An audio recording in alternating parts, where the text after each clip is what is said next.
भैया, भाभी माँ की खोज में जो वानरों की टुकड़ी दक्षिण दिशा की ओर गई थी वो लौट आई है। और हनुमान भी लौट आया है।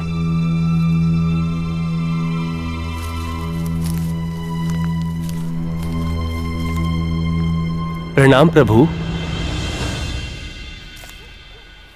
वीरवान, नल, नील, जामवंत और अंगद कहाँ है? वो सब भी तो साथ गए थे। और हनुमान कहाँ है? वो नहीं आया अभी तक। हनुमान जी ने हमें माता सीता को खोजने के लिए चारों ओर फैलने का निर्देश दिया था। हमने उन्हें बहुत खोजा, किंतु न सीता माता की कोई सूचना मिल पाई, न रावण की, और न ही हनुमान जी का कोई संदेश। सोचा कि वो लौट आए होंगे, इसलिए हम भी आ गए। क्षमा करें प्रभु, हम सफल नहीं हो पाए।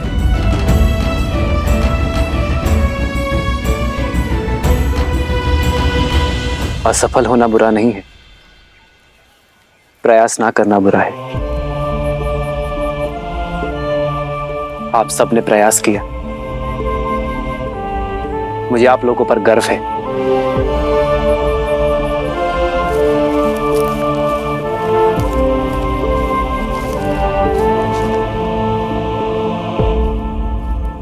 मेरी तो अब आस टूटती जा रही है भैया। मेरे आस की डोर हनुमान से जुड़ी है लक्ष्मण। जब तक हनुमान नहीं लौटता मैं निराश नहीं हो सकता लक्ष्मण।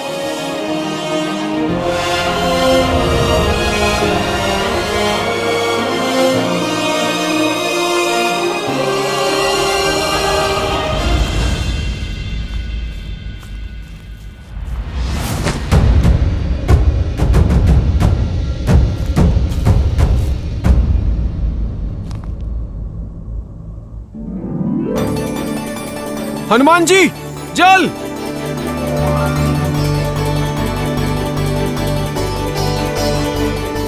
जल! जल! जल!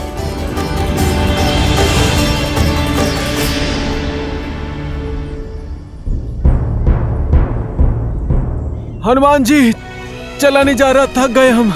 बिना अन्न और जल के चलते हुए बहुत समय हो गया। अब तो मनोबल भी टूट रहा है और बाहुबल भी। भूख तो सह ली हनुमान जी, पर प्यास नहीं सही जाती। हनुमान जी, बहुत प्यास लग रही है हमें। जिन्होंने कार्य सौंपा है वो ही आगे बढ़ने का मार्ग प्रशस्त करेंगे। बस आप लोग श्रद्धा का हाथ थामे रखो, यही बेड़ा पार लगाएगी। उचित कहा हनुमान। आप लोग यहीं रुकिए, मैं अन्न जल की खोज करके आता हूं। जय श्री राम। जय महावीर हनुमान, जय जय पवन पुत्र हनुमान।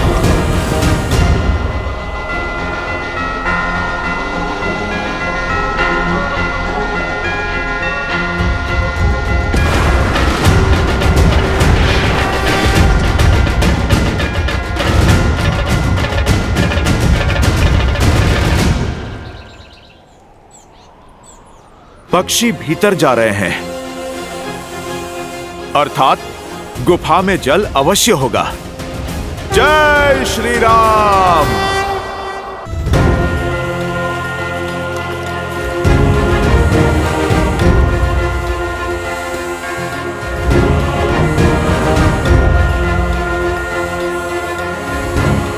हनुमान जी, ये गुफा की शांति शंकित कर रही है। हम अनजाने क्षेत्र में हैं, कहीं कोई माया हुई तो? नल, नील, सफलता साहसियों को ही मिलती है। आगे बढ़ो।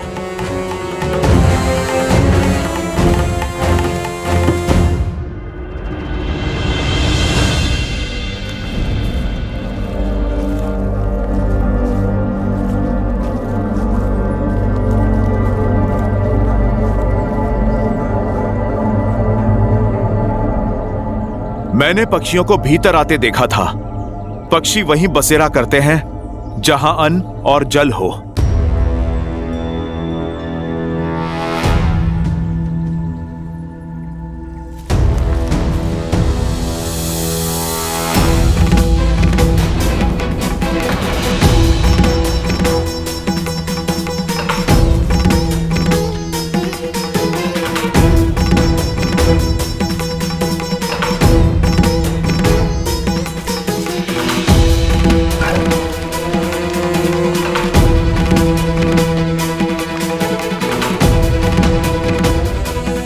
नील, इतने बहुमूल्य रत्न? भाग्य से हमें रत्नों का भंडार मिल गया है। हमारे परिश्रम का फल मिल गया है। हम जीवित तो हैं ना? ये स्थल स्वर्ग से कम नहीं है। हाँ, स्वर्ग ऐसा ही सुंदर होगा। ये कैसा स्थान है? सब कुछ स्वर्ण और रत्नों से बना है। वो रहा जल।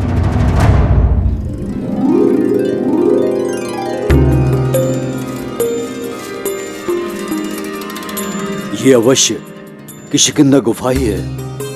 पौराणिक कथाओं में इसके बारे में सुना था, किंतु ज्ञात नहीं था कि इसका अस्तित्व सत्य है। चल। हाँ?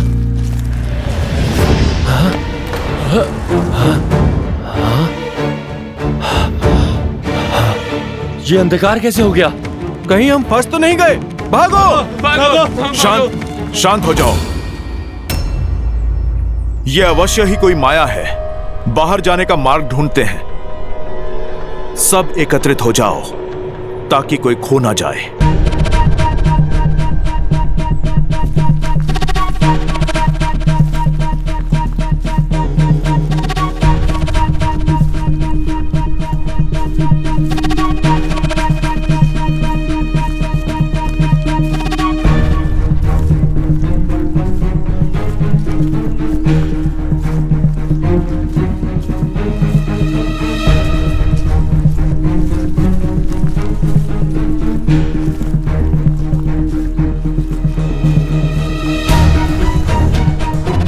हनुमान जी, हम तो उसी स्थान पर पुनः आ गए। अरे, ये कैसी माया जाल है? चलिए हम लोग वापस चलते हैं।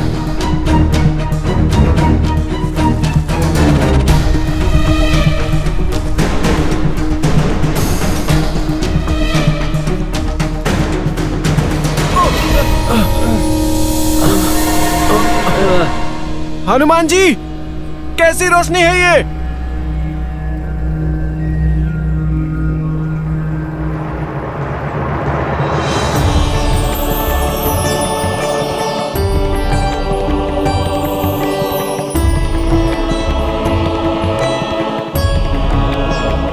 इतने रसीले फल और जल भी स्वच्छ है। चलो साथियों, टूट पड़ो, अपनी भूख और प्यास मिटा लो। मैं तो कहता हूँ कुछ दिन यहाँ विश्राम कर लेते हैं।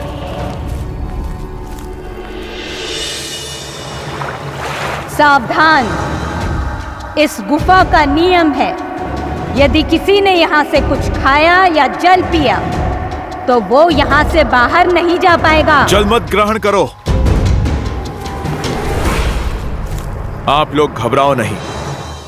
जिसके साथ प्रभु श्री राम हो उसको कैसा भय। हमें शीघ्र ही यहां से बाहर निकलना होगा। परंतु कैसे? जो भी मार्ग लेते हैं लौटकर यहीं आ जाते हैं। सही मार्ग कौन सा है? यहाँ से बाहर जाना असंभव है। प्रभु श्री राम कहते हैं, सत्य में हर असंभव कार्य को संभव करने की शक्ति होती है। देवी, हम नहीं जानते कि आप कौन हैं, ये कैसी माया है, परंतु हम आपको अपना सत्य बताते हैं। हमें आशा है कि फिर आप भी हमें अपना सत्य अवश्य बताएंगी। हम यहाँ चोरी या लूट की आशा से नहीं, अन्न और जल की आस से आए हैं देवी। हम तो प्रभु श्री राम के भक्त हैं जो उनकी पत्नी माता सीता को खोजने निकले हैं, जिन्हें रावण ने बलपूर्वक बंदी बना लिया है। देवी, हम माता सीता को खोजने से पहले रुक नहीं सकते और बिना उन्हें पाए हम लौट के जा नहीं सकते देवी।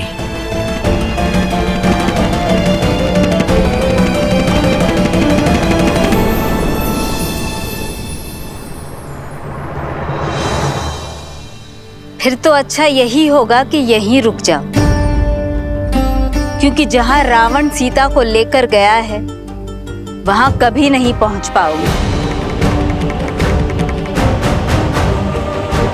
जब घर लौट नहीं सकते तो भूखे क्यों मर रहे हो? यहां अनंत काल तक भोजन लो, मीठे फल खाओ और स्वर्ण रत्नों के बीच रहो।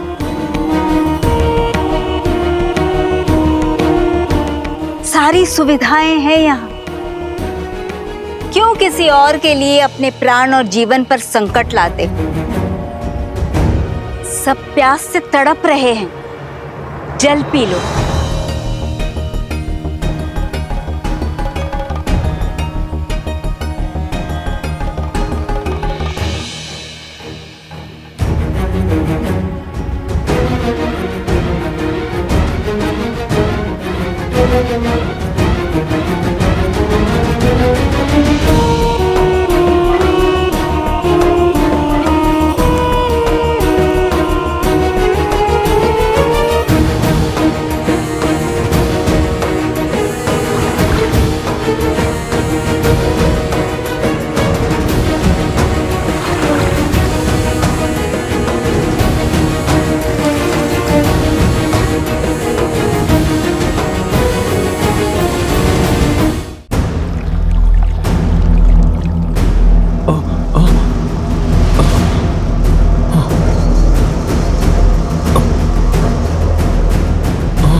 देवी, आप देख रही हैं, हम अपना जीवन दे देंगे पर अपना लक्ष्य नहीं छोड़ेंगे।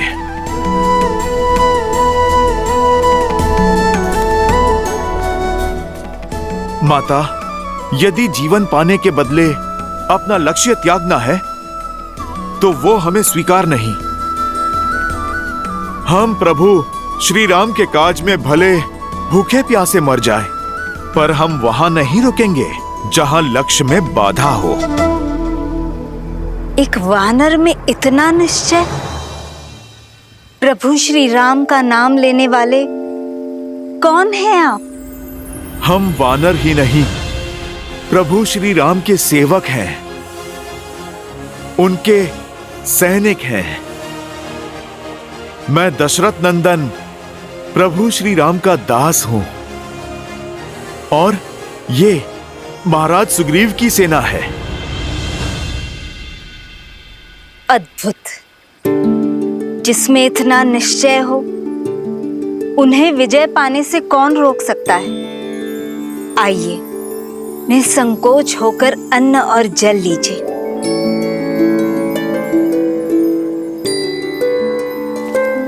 माता, आप अपना परिचय दें। मैं तपस्विनी स्वयं प्रभा हूं और ये मायावी गुफा असुर वस्तुकार माया द्वारा बनाई गई थी, जिनके प्राण इंद्र के वज्र ने हर लिए। और फिर ये गुफा माया की पत्नी और मेरी सखी हेमा की हो गई, और हेमा के उपरांत मैं इस गुफा की रक्षा करती। प्रणाम माता स्वयं प्रभा। आइए, जल ग्रहण करें।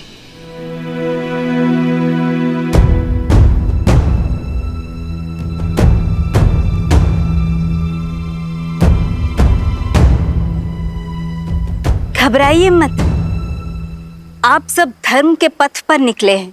आपकी सहायता करना तो मेरा सौभाग्य है। निसंकोच होकर जल ग्रहण कीजिए। मैं आप सबको स्वयं यहाँ से बाहर लेकर जाऊंगी।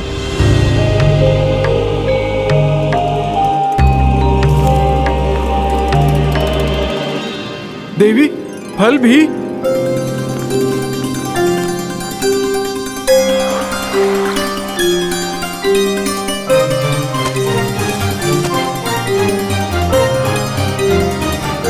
हनुमान काका, आप भी कुछ खा लीजिए।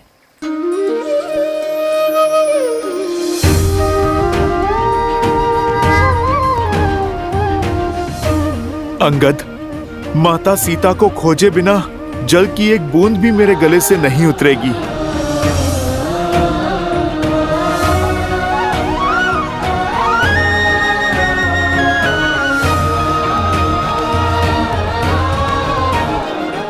माता, भोजन के लिए धन्यवाद। आप हमें बताइए, बदले में हम आपकी क्या सेवा कर सकते हैं? कुछ करना ही चाहते हो तो देवी सीता को बचा लो और रावण को दंडित करो। एक स्त्री का सम्मान धूमिल हो रहा है हनुमान, और इससे बड़ा पाप दूसरा कोई नहीं है। माता, राक्षस कुल की होते हुए भी धर्म परायण हैं आप। आप तो मेरी माता समान पूजनीय हैं। परंतु माता, रावण को दंडित करने का अधिकार तो प्रभु श्री राम को है। हमें तो बस अपना कर्तव्य करना है माता। आप बस हमें कृपा करके इस गुफा से बाहर जाने का मार्ग बताइए माता। इस शुभ उद्देश्य में मुझे भी सहायक होने दीजिए। तुम्हें तुम्हारे गंतव्य रावण की लंका के निकटतम बिंदु तक ले चलती हूँ, किंतु आगे का मार्ग सुगम नहीं होगा।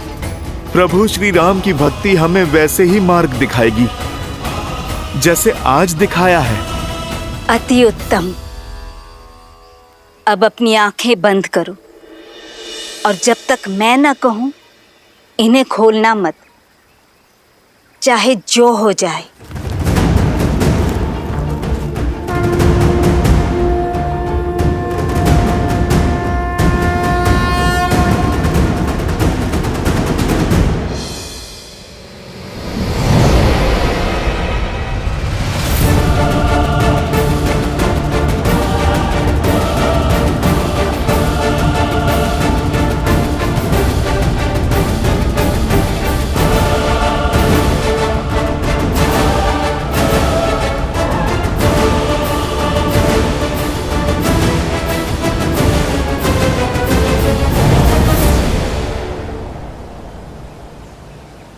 आंखें खोलो।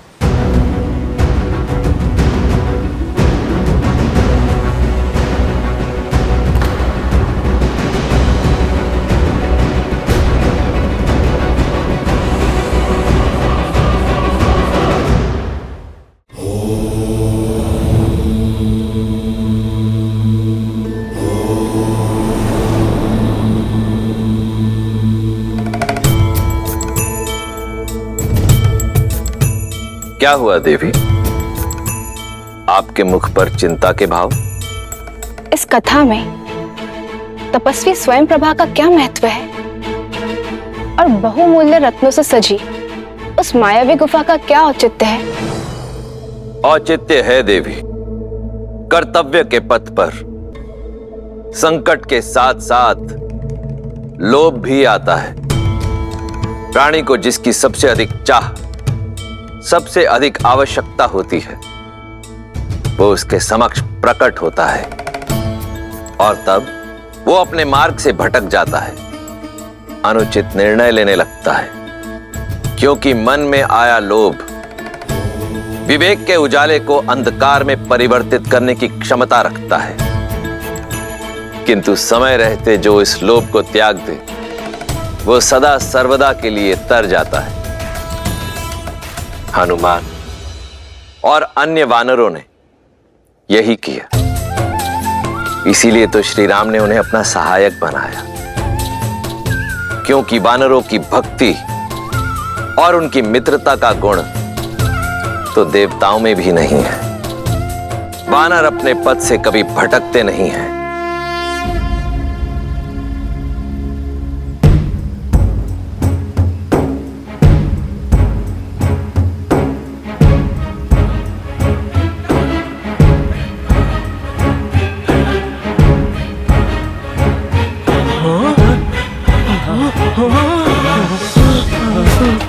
हनुमान जी, ये कहाँ आ गए हम?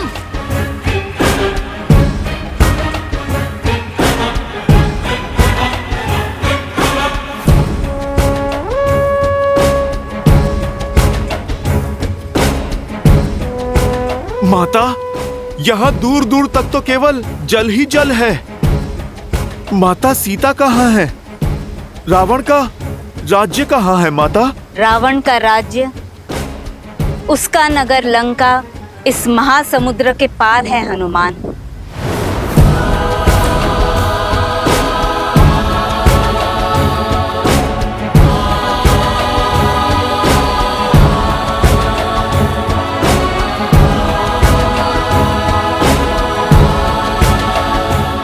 माता, परंतु किशोर?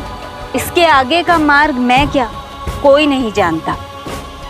रावण की आज्ञा के बिना वहां न कोई गया है न जा सकता है। सबने केवल रावण की लंका के बारे में सुना है, देखा किसी ने नहीं।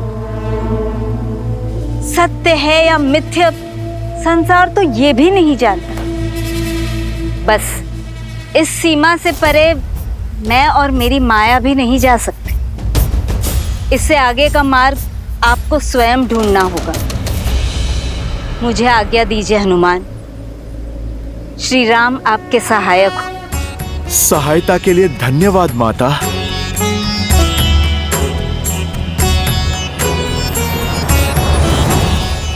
हनुमान जी, लंका के निकट तो पहुंच गए हम, किंतु लंका तक कैसे पहुंचेंगे?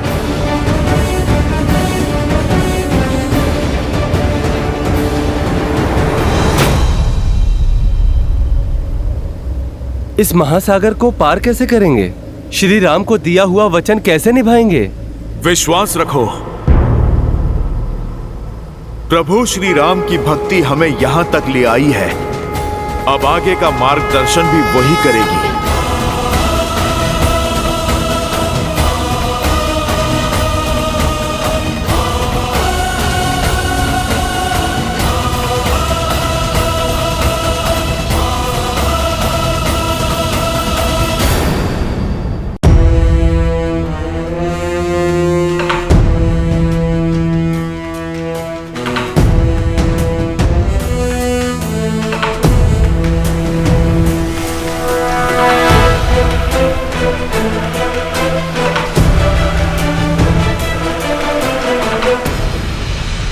इसे पार करना असंभव है कुमार अंगद। छोटा सरोवर या नदी होती तो अवश्य पार कर लेते, किंतु इतना विशाल महासागर कैसे पार करेंगे? ये केवल इस मार्ग का ही नहीं, अभी तो पूरे संसार का अंत है। विश्वास को टूटने मत दो नलनील। अति विश्वास व्यक्ति को डुबो देता है युवराज। देखिए इस विशाल महासागर को कैसे पार करेंगे? देवी स्वयं प्रभा ने हमें यहां तक पहुंचा तो दिया, परंतु वो स्वयं भी ये नहीं देख पाई कि सागर का अंत कहां है।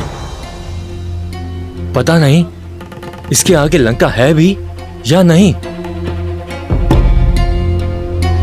माता सीता है या नहीं।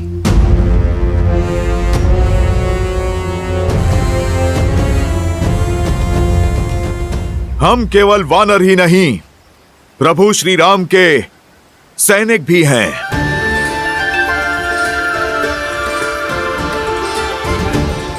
अंत को भी आरंभ बना देंगे। जिनके मन में प्रभु श्री राम की भक्ति का पुष्प खिलता है, उन्हें कोई भवसागर नहीं रोक सकता, कोई संकट नहीं तोड़ सकता।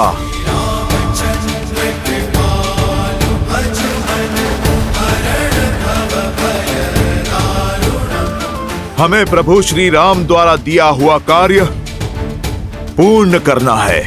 किंतु कैसे हनुमान जी? कोई मार्ग है आपके पास? आप सब धैर्य रखिए, कोई ना कोई मार्ग अवश्य ही मिलेगा। हम ऊंचाई से माता सीता को खोजने का प्रयास करेंगे।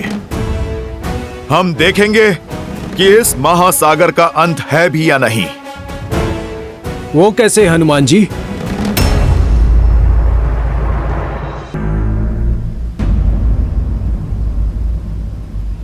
जय श्री राम। सरोज रज निज मनु मुकुरु सुधारी बरनऊ रघुबर विमल जसु जो दायकु फाल जारी।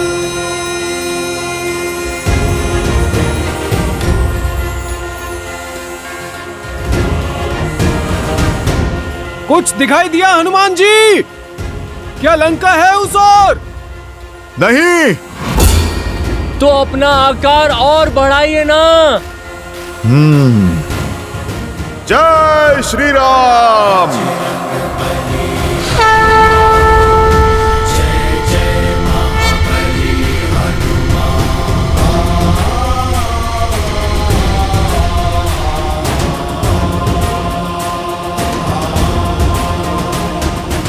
अब कुछ दिखा?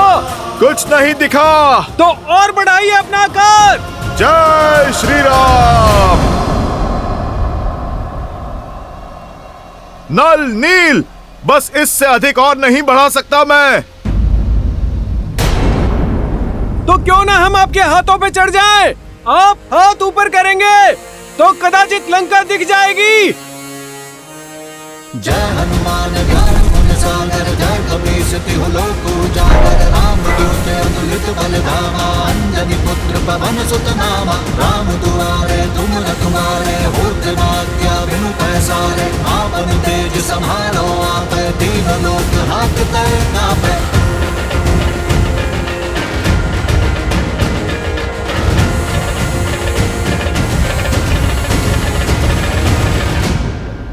कुछ दिखा? कुछ नहीं दिख रहा हनुमान जी। चारों ओर सागर ही सागर है, कुछ दिखाई नहीं दे रहा।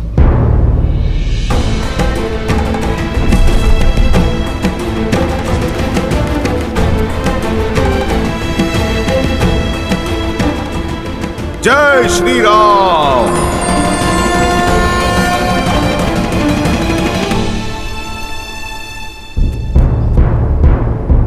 लगता है फंस गए हम। यहीं पड़े पड़े मृत्यु को प्राप्त हो जाएंगे हम।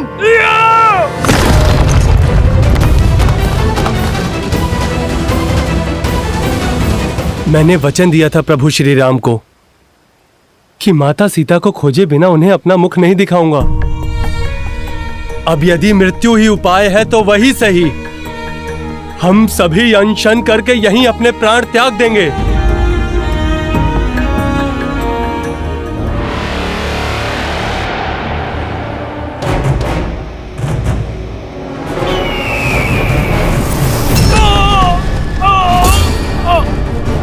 नल, हनुमान जी रक्षा करिए।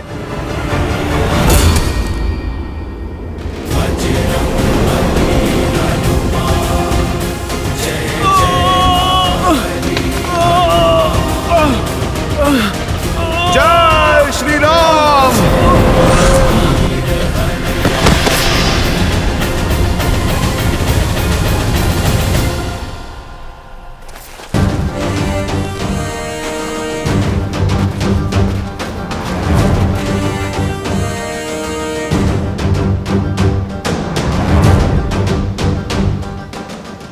दया आती है मुझे तुम पर, तुम्हारे इस निर्णय क्षमता पर।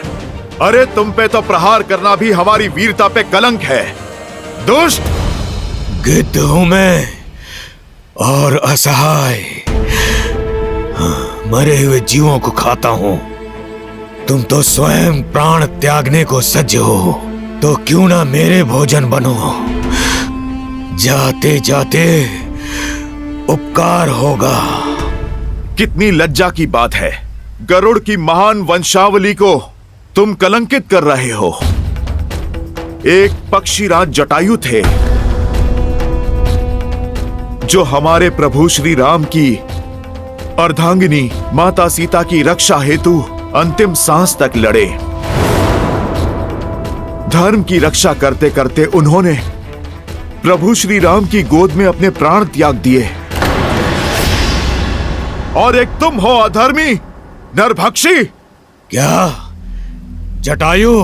हाँ, शरीर तो उनका तुम्हारे जैसा ही था, परंतु आत्मा हरि में मिल गई।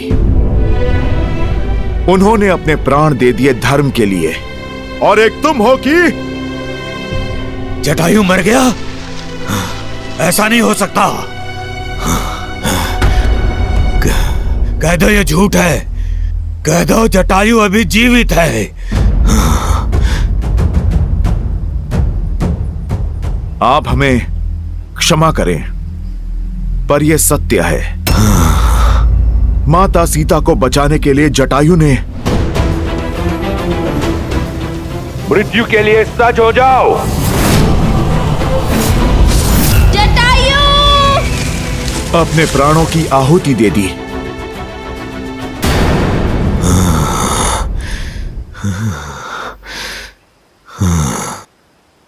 क्या हुआ? तुम ठीक तो हो ना? तुम कैसे जानते हो जटायु को? क्या मुझे जल तक लेकर जा सकते हो ताकि मैं जटायु का तर्पण कर सकूं?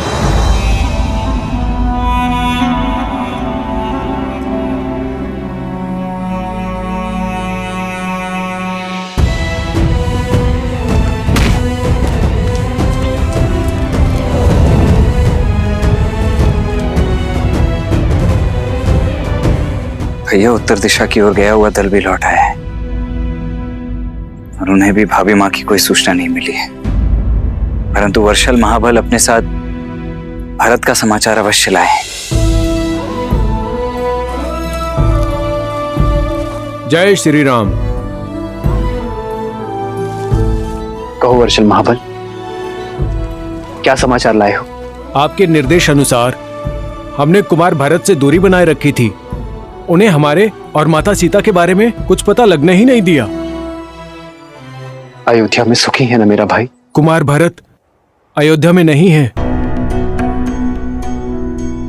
वो अयोध्या की सीमा के बाहर एक तपस्वी की भांति जीवन जी रहे हैं। वो राज सिंहासन पे आपकी चरण पादुका रखकर राज कार्य कर रहे हैं।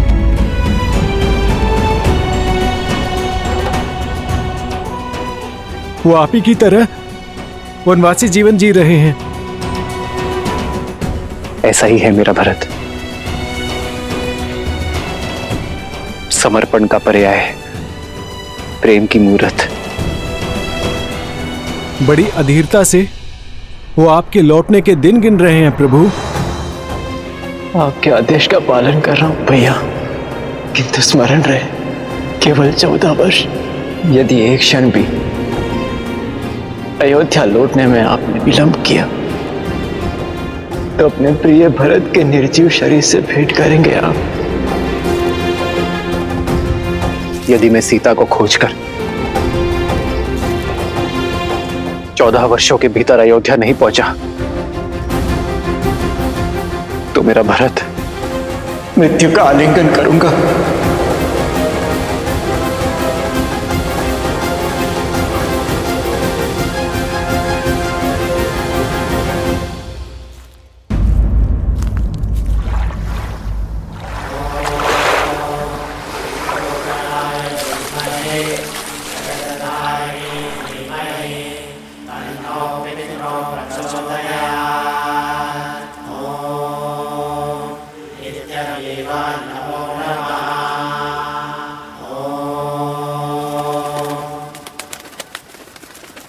मुझे प्राणों से भी प्रिय था मेरा छोटा भाई, मेरा जटायु।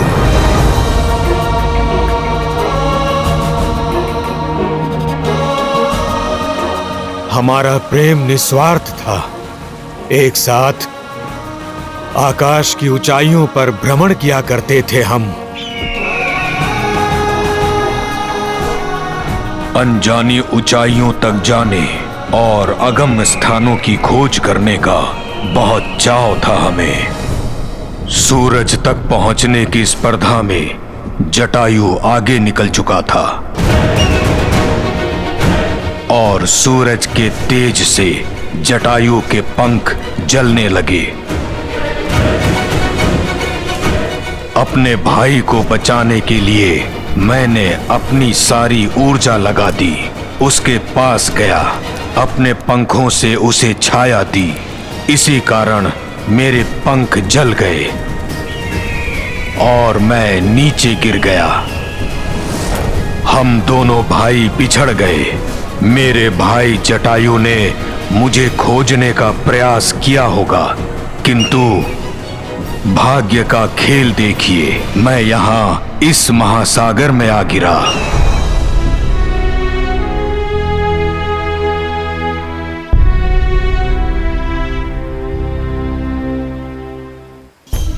तब से यहीं इसी स्थान पर रहता हूं।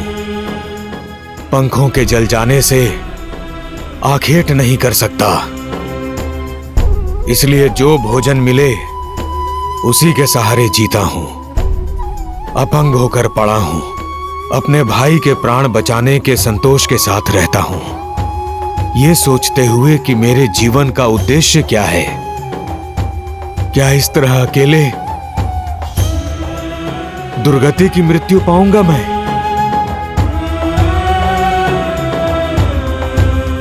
फिर एक दिन ऋषि निष्करा यहां से निकले। उन्होंने मुझे अपने जले हुए पंखों पर विलाप नहीं, प्रतीक्षा करने को कहा है। बताया कि त्रेता युग में रावण एक महापुरुष की पत्नी का अपहरण करेगा। तब वो महापुरुष कुछ गुप्तचर भी भेजेंगे, जिनकी सहायता कर मैं उनका उद्देश्य पूर्ण करूंगा और अपने इस जीवन का उद्देश्य भी पूर्ण करूंगा। उन्होंने कहा था कि तब मैं पुनः संपूर्ण हो जाऊंगा, अपना कर्तव्य निभाऊंगा और अंततः मोक्ष को प्राप्त करूंगा।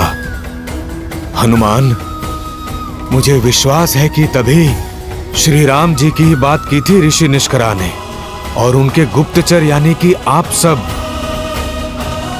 बताओ किस प्रकार मैं श्री राम की सहायता कर सकता हूं? ऋषि निष्करा की कही बात मुझे कभी समझ में नहीं आई। आप ही बताइए ना, संपूर्ण कैसे हो सकता हूं? हे पक्षीराज, आपका कथन उचित है। हम माता सीता की खोज करने ही निकले हैं, जिन्हें रावण अपने पुष्पक विमान में ले गया था।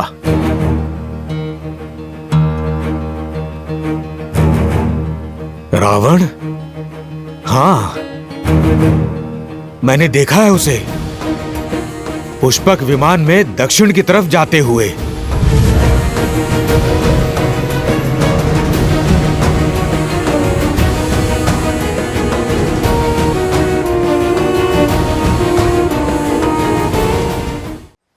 रावण उन्हें महासागर के पार ले गया था। यदि मुझमें सामर्थ्य होता तो मैं आपकी सहायता अवश्य करता। सागर लांघ कर मैं ढूंढ लाता माता सीता को, किंतु मैं तो उड़ ही नहीं सकता। संपूर्ण होने का अर्थ कदाचित यही है पक्षीराज, कि आप एक बार पुनः अपने इन पंखों का उपयोग कर पाएंगे। मेरे प्रभु श्री राम का बल निर्बल को भी सबल बना देता है। वो दीनों के नाथ हैं, निराश का विश्वास है। आप प्रभु श्री राम का नाम लेकर प्रयास तो कीजिए।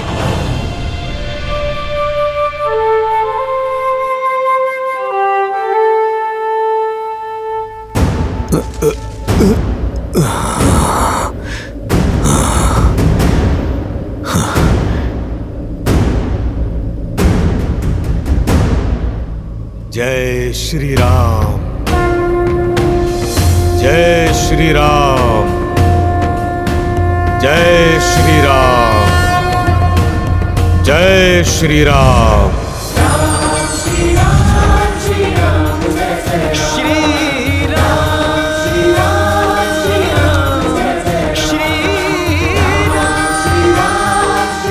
मैं जानता था, आपने देखा, मेरे प्रभु श्री राम की भक्ति हर बाधा से लड़ सकती है।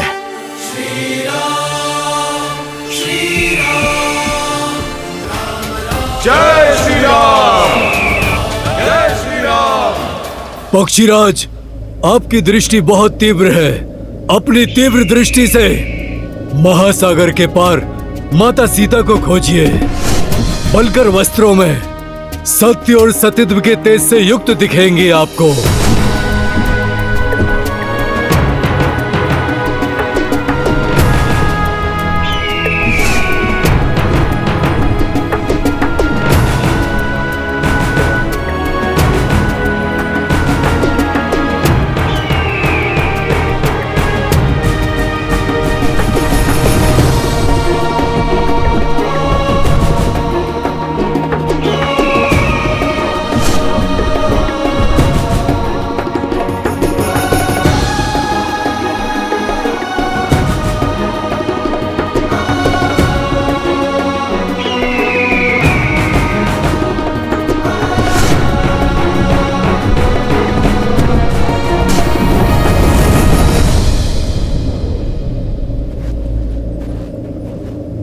देखा, मैंने माता सीता को देखा।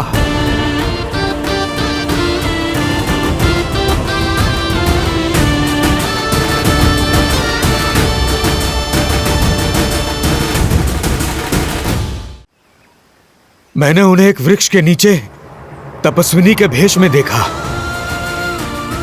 उनकी आंखों से आंसू बह रहे थे। मुख पर अलौकिक तेज था। अवश्य वे माता सीता हैं। किंतु क्या? किंतु वहां जाना असंभव है। वो जगह यहां से 100 योजन दूर है। इतना तो पक्षी भी नहीं उड़ सकते। क्षमा कीजिएगा, मैं अब और आपकी सहायता नहीं कर सकता। प्रतीत होता है मेरे जीवन का उद्देश्य पूर्ण हुआ। जय श्री राम। राम नाम सत्य है।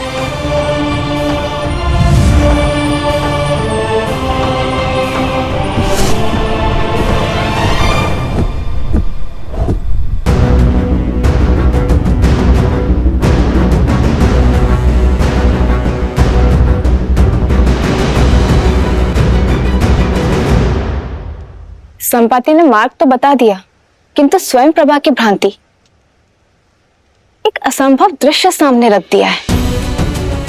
जो सागर रावण भी पुष्पक विमान से पार करता है, उसे छलांग लगाकर कौन पार करेगा? राम के काम कौन करेगा? सीता को आशा कौन देगा? यदि 14 वर्ष के समाप्ति तक राम अयोध्या नहीं पहुंचे, तो भरत अपने प्राण त्याग देंगे। देवी, जिन श्री राम का नाम लेने से ही प्राणी जन्म और मृत्यु के भव सागर को पार कर जाता है, उनके परम भक्त को ये 100 योजन का समुद्र भला क्या रोकेगा? ऐसा कौन सा भक्त है श्री राम का जो 100 योजन पार कर लेगा? वो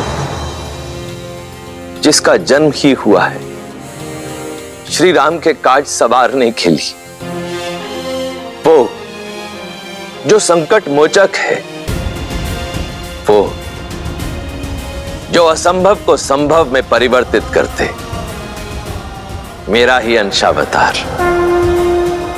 हनुमान। किंतु देखिए हनुमान को, संशय से भरे मौन खड़े हैं आपके अंशावतार। कमी बल की नहीं, बोध की है। हम सबके भीतर शक्ति का एक स्रोत होता है, बस हमें ही उसका आभास नहीं होता। हनुमान की शक्ति असीमित है, परंतु उनका बोध गौण है। आवश्यकता है उनके बोध को जागृत करने की, उन्हें उनकी शक्तियों की पुनः स्मृति दिलाने की। एक बार ये हो जाए देवी, फिर देखिए, ये 100 योजन का समुद्र तो क्या, 100 ब्रह्मांड भी पार कर जाएगा ये राम भक्त।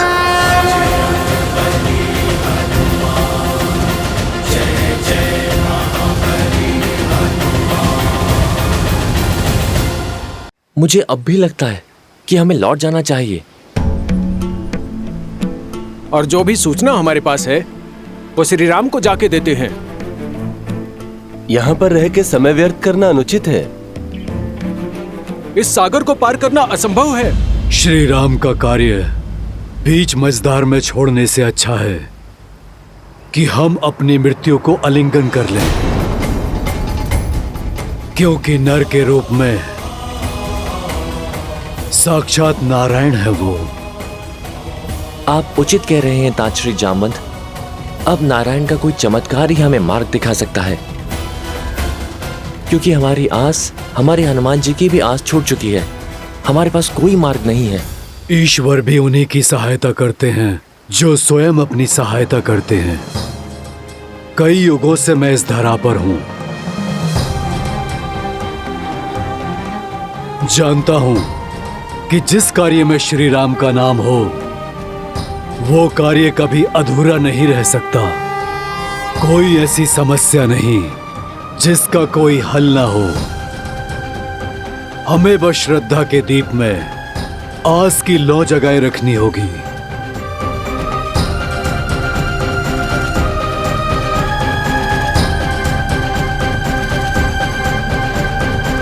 स्वामी, आपका अंश अवतार हनुमान आशा खो चुका है। अब उसे स्वयं से कौन मिलवाएगा? कौन उनका साक्षात्कार उनके ही बल से करवाएगा? जामवंत, क्योंकि हमारी रचाई इस लीला का सबसे अधिक बोध उन्हें ही है। जीवन और इतिहास के ज्ञान का अद्भुत समन्वय है जामवंत। वो जामवंत जो स्वयं ब्रह्मदेव के मुख से वृक्षों के राजा बनकर प्रकट हुए थे। तो श्री राम की कथा में जामवंत की और भी भूमिकाएं? हाँ देवी, आने वाले इस धर्म युद्ध में जामवंत श्री राम के सहायक, उनके मार्गदर्शक बने। पिछले कई युगों से भगवान विष्णु के राम अवतार की प्रतीक्षा में थे जामवंत। स्वयं को इस पावन उद्देश्य के लिए तत्पर कर रहे थे जामवंत। युगों से? हाँ देवी, जामवंत कोई साधारण वृक्ष नहीं, नारायण के हर रूप, हर स्वरूप के साक्षी रहे। फिर वो चाहे वराह अवतार से लेकर नरसिम्हा अवतार हो, या फिर समुद्र मंथन से लेकर वामन अवतार तक, जामवंत इन सभी घटनाओं के साक्षी रहे। जब भगवान विष्णु ने वामन अवतार में असुरराज महाबली का दमन किया था, तब 21 बार भगवान वामन की प्रदक्षिणा देने वाले जामवंत ही थे। और अब राम अवतार में, राम रावण युद्ध में श्री राम के गुरु बनकर उनका मार्गदर्शन करने का दायित्व भी जामवंत ही संभालेंगे। भला हमें से लंका तक कौन जा सकता है? इतना सामर्थ्य तो हम में से किसी में भी नहीं है। संपाति ने हमें यह कहा था कि लंका यहाँ से कम 100 योजन दूर है। माना कि हम वानर हैं, किंतु इतनी दूरी तय करना तो हमारे लिए भी असंभव है। संपाति और जटायु माता सीता को बचाने के लिए अपने प्राण तक न्यौछावर करने से पीछे नहीं हटे, और तुम कहते हो कि हम पीछे हट जाएं? कदापि नहीं। अपने भीतर झांको। कौन है जो माता सीता तक पहुंचने के लिए इस विशाल महासागर के पार निकल सकता है?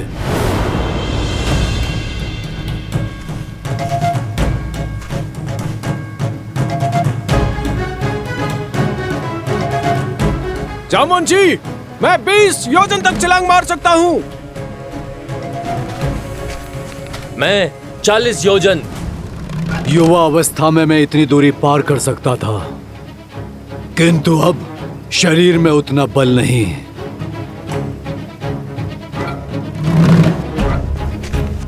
मैं करूंगा ये प्रयास।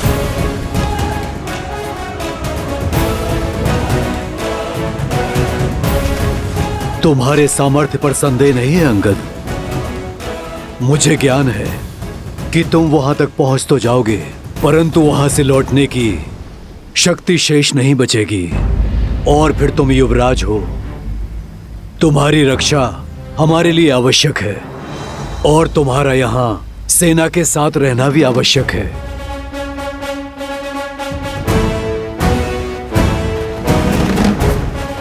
हम में से केवल एक है जो इस असंभव कार्य को संभव कर सकता है। जय महावीर हनुमान, जय जय पवन पुत्र हनुमान, बजरंग बली हनुमान, जय जय महाबली हनुमान। जामवन जी, कहीं आपका संकेत मेरी ओर तो नहीं? नहीं ऋक्षराज, मैं ये नहीं कर सकता। इतना सामर्थ्य नहीं है मुझ में। सामर्थ्य है पर बोध नहीं है, बल है। किंतु तुम भूल चुके हो, बुद्धि में तुम्हारा कोई सानी नहीं है। पर्वत को मसान की भांति मसल देने की शक्ति है तुम में। तुम भूल गए कि श्री राम ने क्या कहा था? क्योंकि ये यात्रा केवल सीता की खोज की नहीं, तुम्हारे स्वयं को खोजने की भी है। पात्र हो पर परिचय नहीं है अपना। अपना परिचय जानते हो ना हनुमान? हाँ, मैं हनुमान हूँ, महाराज केसरी और माता अंजना का पुत्र हनुमान। किंतु हनुमान की पहचान और भी अधिक भव्य है। आ जाओ सब, हनुमान के जन्म की गाथा सुनाता हूँ। उन्हें उनकी वास्तविकता का बोध कराता हूँ।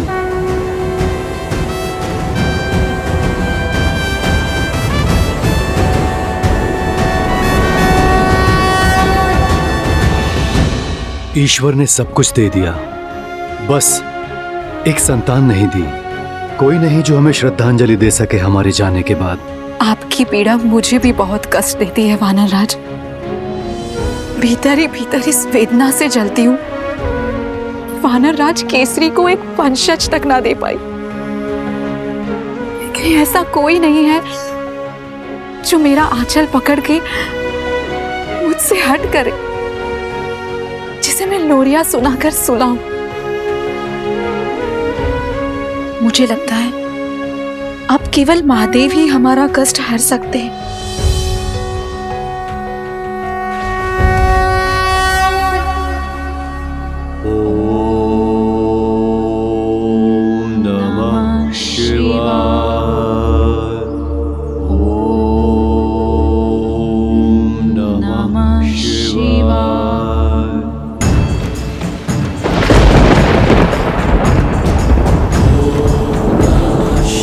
केसरी और अंजना पूरी श्रद्धा से तप में लगे रहे। पूरे 12 वर्षों तक उन्होंने कठिन प्रार्थना की, आस का आंचल नहीं छोड़ा और उनकी दृढ़ता ने महादेव को प्रसन्न कर दिया। वायुदेव, कृपया प्रकट हो। प्रणिपात महादेव। प्रणिपात माता। आदेश करें, इस दास का स्मरण कैसे किया आपने? क्या अपने वेग में कोई भूल तो नहीं हो गई मुझसे? भूल नहीं हुई, संसार का भला करने का अवसर मिला है आपको। एक बड़ा दायित्व सौंपने के लिए आपको यहाँ बुलाया गया है। महादेव की सेवा करके मैं धन्य हो जाऊंगा। अपनी भक्ति से प्राप्त शक्ति से रावण इस संसार में तनाव का वातावरण फैला रहा है। नारायण के अवतार श्री राम को एक भक्त की आवश्यकता होगी, जो मेरा ही अंशावतार होगा। देवी अंजना के गर्भ तक उसे पहुंचाने के लिए आपकी सहायता की आवश्यकता है वायुदेव। ये समझ लीजिए कि श्री हरि के इस दिव्य अवतार की गाथा में आपकी एक अत्यंत महत्वपूर्ण भूमिका होने वाली है। समय आने पर मेरे इस अंशावतार को संसार जिस नाम से पुकारेगा वो होगा हनुमान। वो हनुमान जो संसार में राम भक्ति की अलख जगाएगा। वो हनुमान जो इस संसार को सच्ची भक्ति का अर्थ समझाएगा, जो भक्त और भगवान के संबंध को एक नई ऊंचाई तक ले जाएगा। जो राम रावण युद्ध में श्री राम का प्रमुख सहायक बनेगा और देवी सीता की मुक्ति का मार्ग बनेगा। धन्य हूं मैं महादेव, आपकी इस इच्छा को मैं अवश्य पूर्ण करूंगा। हनुमान आपका अवतार होगा और उसे धरती पर ले जाने में मेरे सहयोग के कारण पवनसुत कहलाएगा। नमामि शंभुं पुरुषं पुराणं, नमामि सर्वज्ञं पारब्रह्मं, नमामि रुद्रं प्रभुं शयन्तं, नमामि शर्वं शिरसा नमामि। जय जय जय शंकर उमामहेश्वर। जगत कल्याण का मार्ग तुम्हारी प्रतीक्षा कर रहा है हनुमान। तुम्हारे बल का आभास कर सकता हूं मैं हनुमान।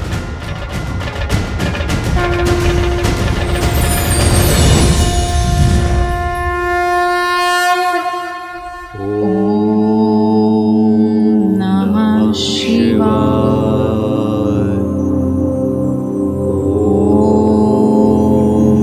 नमः शिवाय।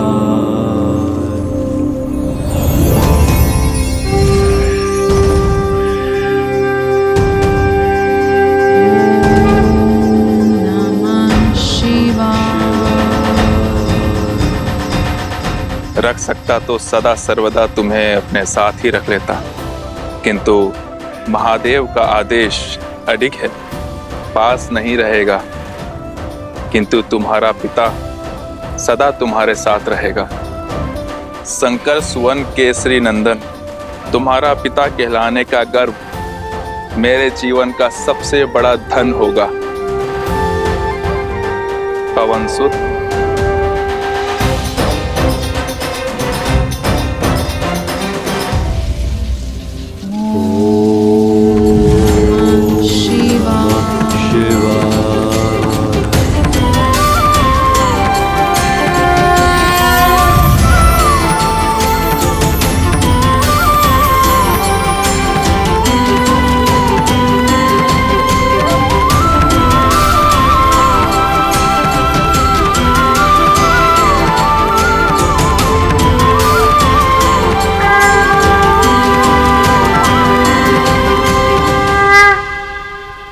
तो मेरा जन्म महादेव की इच्छा से हुआ। जामवंत जी, मैं महादेव का अंश हूं। अंजनेय होने के साथ साथ पवनसुत भी हूं मैं, और मेरा जन्म प्रभु श्री राम की सेवा के लिए हुआ। इसीलिए सदा मुझे प्रभु श्री राम की प्रतीक्षा रहती थी। धन्य हुआ मैं, मेरे श्री राम, प्रभु श्री राम। राम राम राम राम राम राम।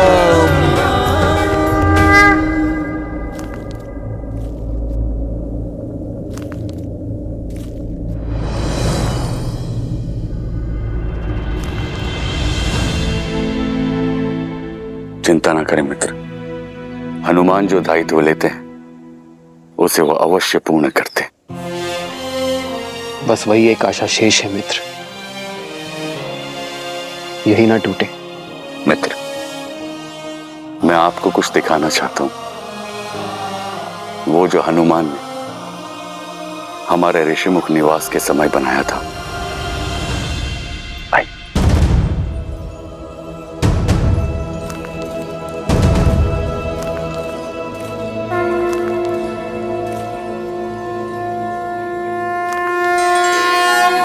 मेरी मूर्ति ये हनुमान ने बनाई है मेरे लिए? हाँ, बिना आपको देखे। आपके लिए हनुमान की भक्ति और समर्पण, उसकी कोई सीमा नहीं। अपने हृदय में उभरती छवि को वर्षों तक हर दिन अथक प्रयास से गढ़ा है उसने। भैया,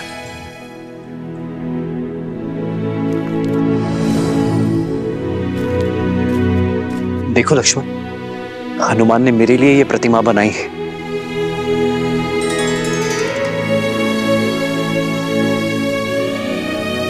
धन्य हुआ मैं लक्ष्मण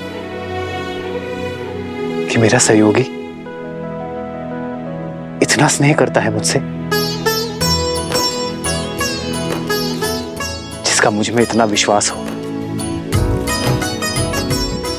कि बिना मुझसे भेंट की, बिना मुझे देखे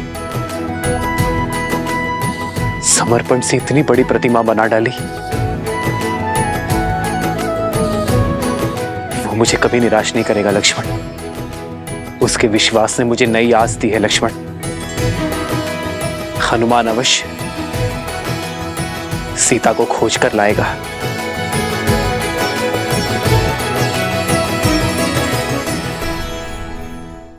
अपने जीवन का उद्देश्य तो जान गया, परंतु उसे पाने का मार्ग कैसे ढूंढूं? ऋक्षराज, इस महासागर को लांघने का सामर्थ्य मैं कहां से लाऊं? सूर्य कभी नहीं पूछता कि अपने अंदर उजाला कहां से लाए। इस तुच्छ सागर को महासागर कह रहे हो तुम कदाचित भूल रहे हो, अपने बाल्यकाल में तुमने बहुत ऊंची छलांग लगाई थी। इतनी ऊंची छलांग कि ऐसे सहस्त्र समुद्रों की दूरी उसमें समा जाए। सहस्त्र योजनों की छलांग लगाई थी तुमने हनुमान। वो छलांग जिसने केसरी नंदन मारुति को हनुमान बनाया। हनुमान ज्ञान गुण सागर, जय कपीस तिहु लोक उजागर। अपने जन्म और उस असंभव छलांग की कथा सुनो हनुमान। अपना बल, सामर्थ्य और स्वयं का परिचय पा जाओगी।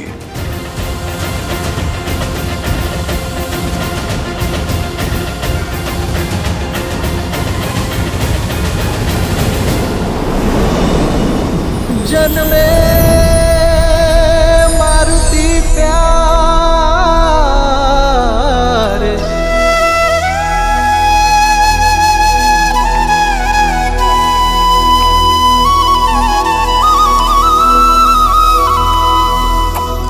जन्मे मारुति प्यारे।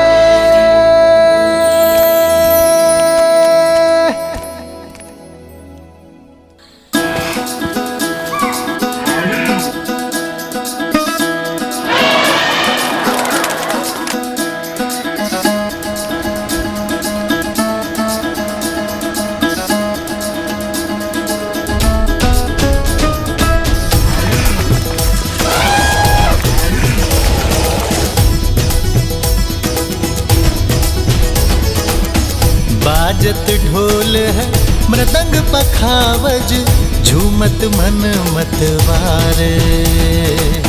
मंगल पल ये आया है देखो, हर्षित वानर सारे। भोजन में पार्वती प्यारे, शुभ है आंगन द्वारे। श्री राम के दुलारे।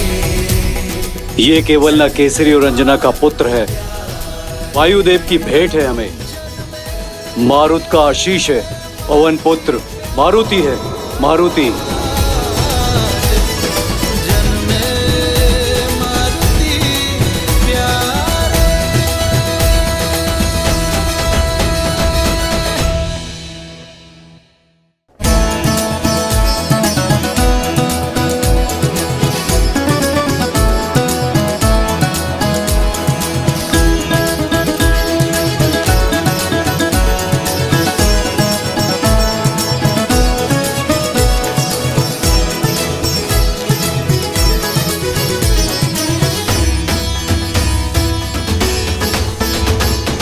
सूरज सा मुकदम के चंचल नटखट नैना, तू भगवान का रूप है, तुझ सा भक्त कोई ना। सूरज सा मुकदम के चंचल नटखट नैना, तू भगवान का रूप है, तुझ सा भक्त कोई ना। देखो तुझे सुर नर मुनि जन जाए वारे वारे। बाजत ढोल मृदंग पका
केसरी नंदन मारुति की, केसरी नंदन मारुति की। जय महावीर हनुमान, जय जय पवन पुत्र हनुमान।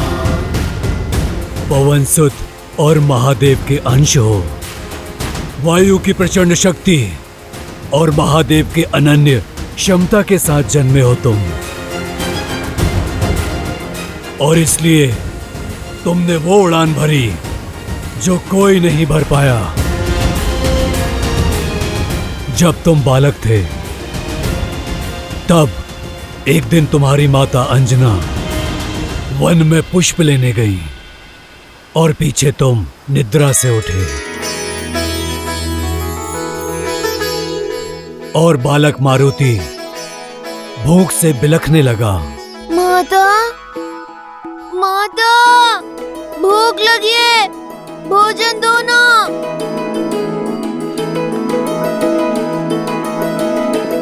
माता, माता,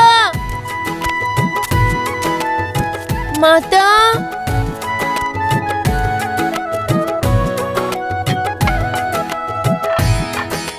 भोजन तो नहीं है।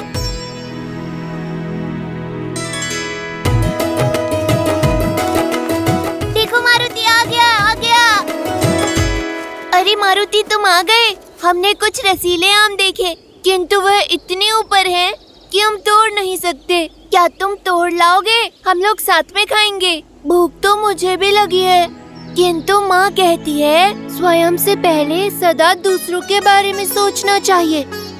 चलो पहले तुम्हें खिलाता हूँ। चलो चलो मेरे साथ, चलो चलो।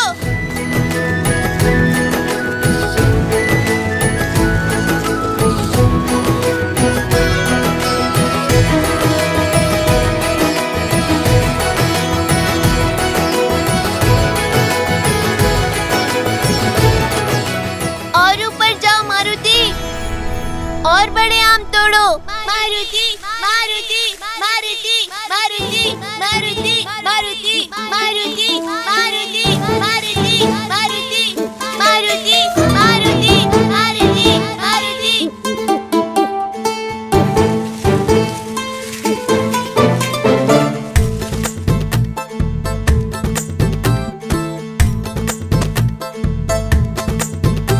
इतना पर्याप्त है? नहीं, ये हरे हैं, कच्चे।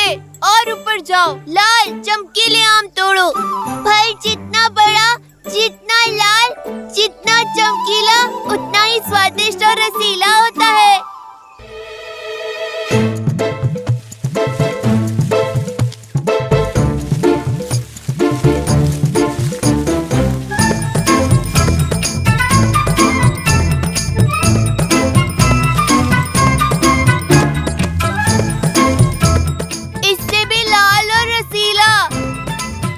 सबसे लाल, सबसे मधुर आम सबसे ऊपर लगते हैं।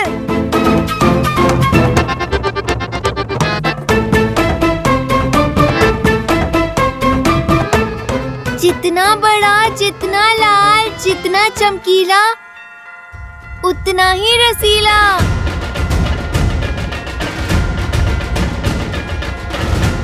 मुझे यही फल खाना है। बुद्धू, वो आम नहीं, सूर्यदेव है, सूर्यदेव। लाल देह लाली लसे, मरुधरि लाल लगून, वज्र देह दानव दलन, जय जय जय कपीसूर। देवी अंजना को बताना होगा, हनुमान संकट में है।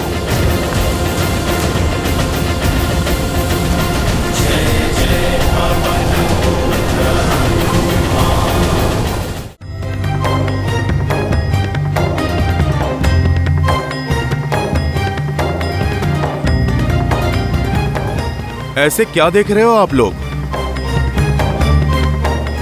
सच में हनुमान जी, आप सूर्य को फल समझ के खाने दौड़े। बालपन में तो सभी भोले होते हैं ना, मैंने भी कर दी होगी ऐसी हट। मुझे नन्हा नन्हा आभास तो हो रहा है उस क्षण का, किंतु मुझे सब कुछ स्मरण नहीं है। आज तो बहुत अच्छे पुष्प मिल गए बाग में, इसकी तो बहुत अच्छी माला बनेगी, है ना? देवी अंजना, देवी अंजना, क्या हुआ पुत्र? मारुति। अब क्या कर दिया मेरे नटखट ने? किसको पूछ से उठाकर फेंक दिया? किसका फल छीन के खा गया? वो मारुति सूर्य को फल समझकर खाने के लिए उड़ गया।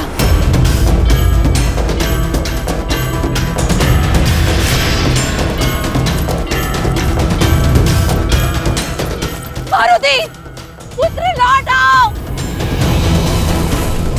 मारुति!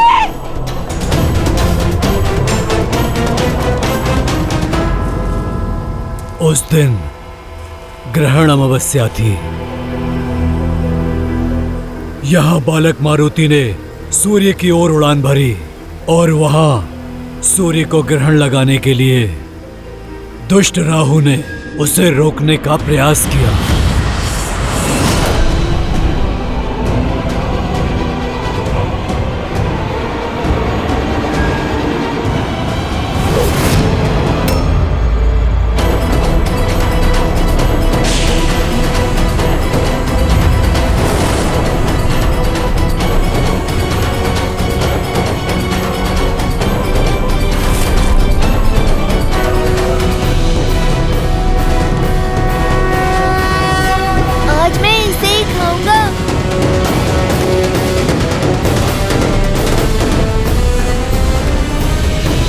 बालक, कहाँ जा रहे हो?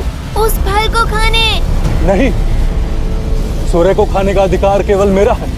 माता तो कहती हैं प्रकृति में सबका समान अधिकार है।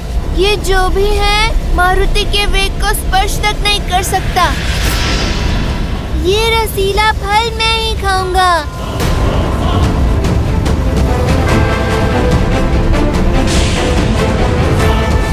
मूर्ख बालक, रुक जाओ। राहु का आदेश टालने का दुस्साहस मत करना। नियति का लेख है, आज सूर्य को निकलकर ग्रहण लगाना है मुझे। तुम्हारी हट मुझे रोक नहीं पाएगी। बंधु, मेरी भूख आपकी नियति से अधिक बलवान है। अपने भोजन के बीच में वानर किसी को नहीं आने देते।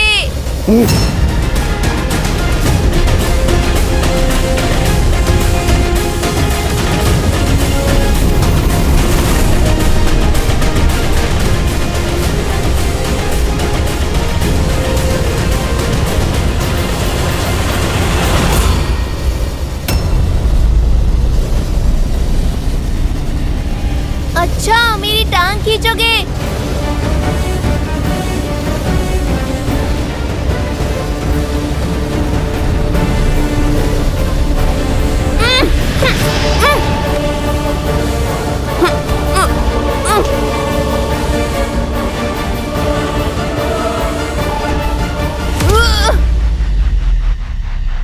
मेरा फल छीनने आया था।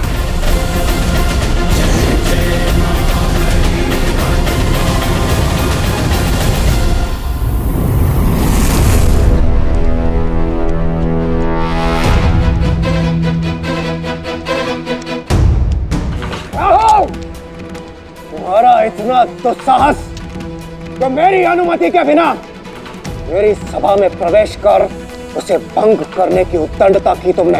इंद्रदेव, आज एक असुर नहीं, एक ग्रह देवराज से रक्षा की विनती करने आया है। एक तुच्छ वानर बालक की हट ब्रह्मांड का संतुलन भ्रष्ट करने जा रही है। एक तुच्छ वानर बालक, कहीं तुम मेरे साथ उपहास तो नहीं कर रहे? सत्य कह रहा हूं देवराज, विलक्षण बल है उसमें। सूर्य को निगलने चला है। महाबली है वो, जिसने एक प्रहार में मुझे यहां पटक दिया। शिव का अंश है, इसलिए मौन नहीं बैठ सकते देवराज। अमृत मंथन के समय सूर्य को ग्रसित करने का अधिकार केवल मुझे दिया गया। आज सृष्टि का नियम टूटा तो देवराज की गरिमा भंग होगी।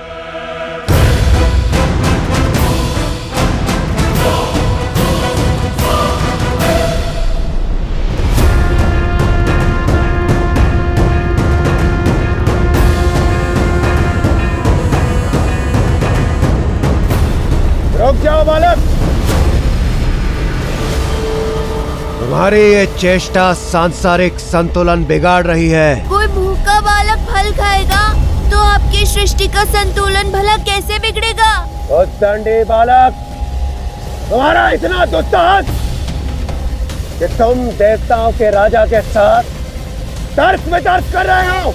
आपसे पहले भी एक आया था, प्राण बचाकर भागा है। आप जाइए, मुझे अपना भोजन करने दीजिए।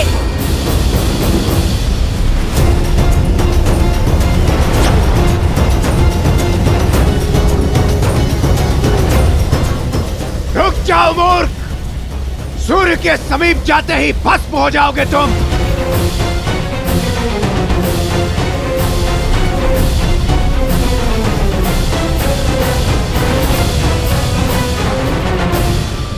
बहुत सी बाधाएं लांघकर मैं यहाँ तक पहुँचा हूँ। अब मैं पीछे नहीं हटूंगा, पर इतना बड़ा फल खाऊं कैसे?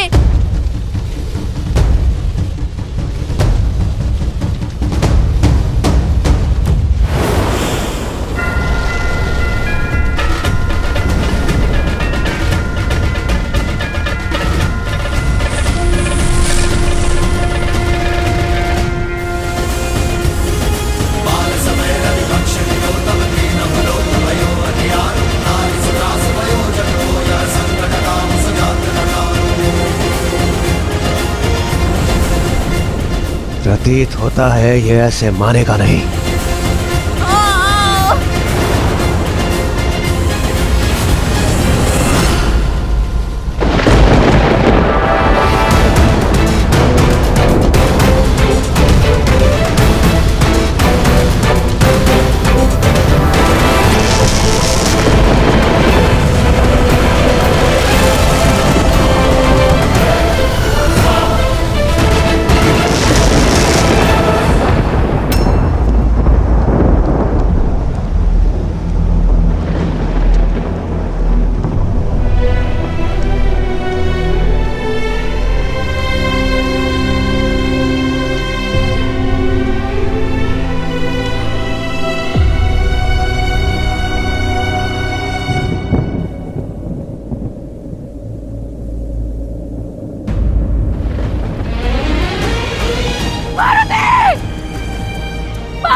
हमें मुक्त कीजिए, मेरा पुत्र, मेरा पुत्र, पुत्र, पार्वती, पार्वती, पुत्र, पार्वती।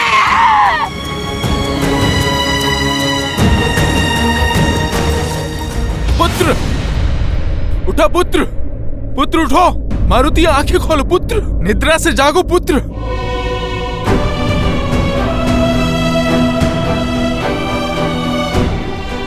मारुति आंखें खोलो।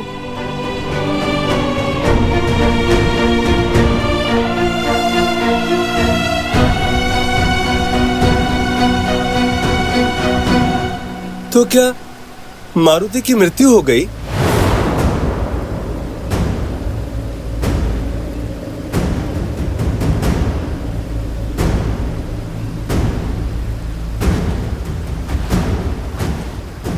हाँ, क्योंकि वज्र को तो पवन देव भी नहीं सह सकते, तो पवन पुत्र कैसे सहता? मारुति वज्र का प्रहार नहीं सह पाया और वायुदेव इस सत्य को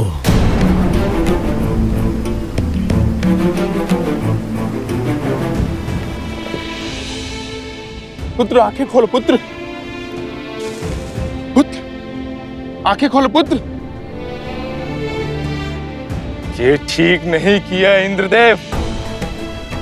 एक बालक की अबोधता के लिए उसके प्राण ले लेना, उसका अंत कर देना, ना ये न्याय संगत है और ना ही नीति है।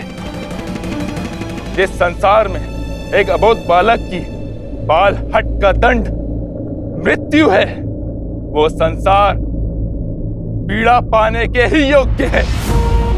अपने पुत्र के अन्याय का दंड मैं अवश्य दूंगा इस सृष्टि को।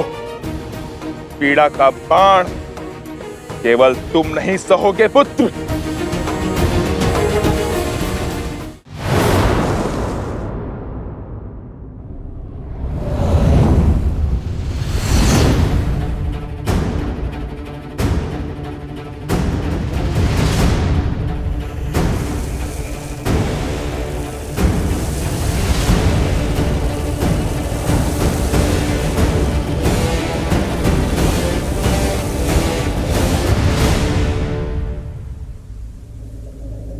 मारुति, मारुति, मारुति, मेरा पुत्र कहाँ है? मेरा पुत्र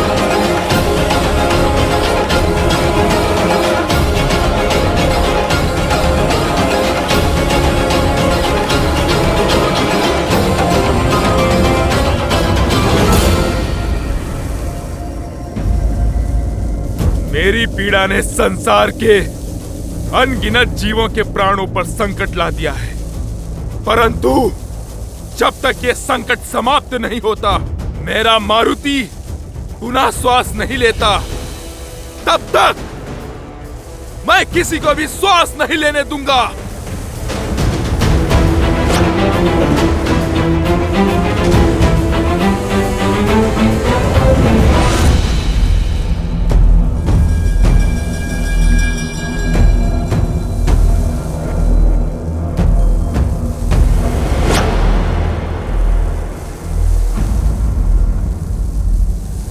इंद्रदेव, अब आप यहां क्यों आए हैं?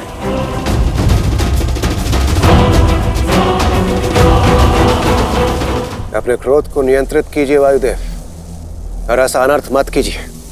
यदि आपने अपनी वायु का संचार न किया तो इस समस्त सृष्टि का सर्वनाश हो जाएगा, और आप इस प्रकार जीवों से उनका जीवन नहीं छीन सकते। क्यों? यदि आप मेरे पुत्र का जीवन छीन सकते हैं, तो मैं भी सृष्टि से वायु रूपी जीवन छीन सकता हूं।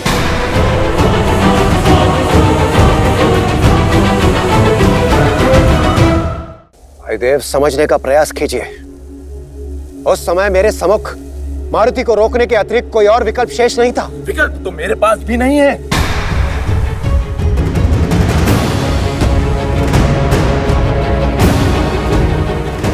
जब तक मेरे पुत्र के प्राण पुनः नहीं लौटते, संसार की पीड़ा का अंत नहीं होगा। दुर्भाग्यवश प्राण दान देना मेरे वश में नहीं है वायुदेव। तो जो वश में है वो कीजिए। संसार के सर्वनाश का साक्षी बनिए देवराज। वायुदेव, यदि आप न माने तो शीघ्र ही पृथ्वी से जल समाप्त हो जाएगा। भूलोक यमलोक बन जाएगा।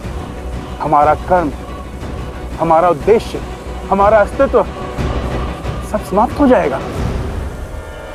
अपनी क्रोधाग्नि में इस संसार को जलाकर ध्वस्त मत कीजिए वायुदेव। एक बार उन निर्दोष जीवों की पीड़ा को, उनकी पुकार को सुनने का प्रयास कीजिए। क्या उन जीवों ने सुनी थी मेरे पुत्र की करुण पुकार?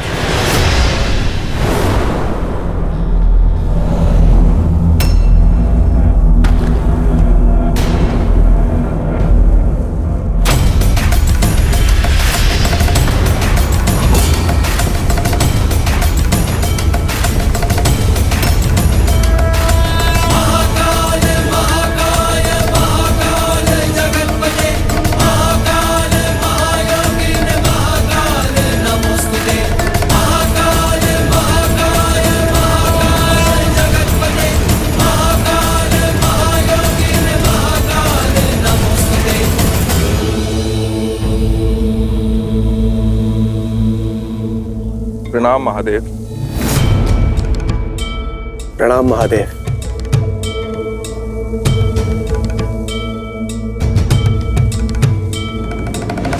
महादेव, अब आप ही वायुदेव को समझाइए। पुत्र शोक से पीड़ित एक पिता को कोई क्या समझा सकता है इंद्रदेव? और वैसे भी वायुदेव को उनका कर्तव्य स्मरण कराने से पूर्व क्या आपने स्वयं अपने धर्म को समझा? देवराज इंद्र का कर्तव्य निभाते निभाते आप स्वयं बड़े होने का धर्म भूल बैठे हैं। और क्या होता है बड़े होने का धर्म?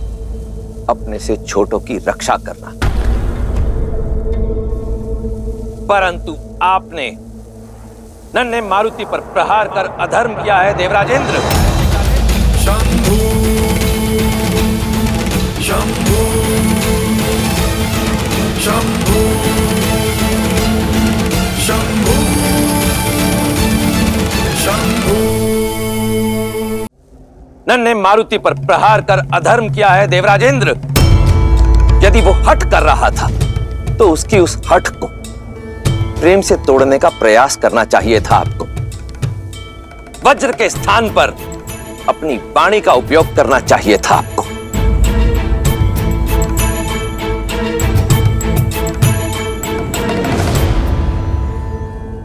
मुझसे बहुत बड़ी भूल हुई है महादेव, जो मेरे हाथों यह अनर्थ हुआ। मुझे क्षमा कर दीजिए महादेव।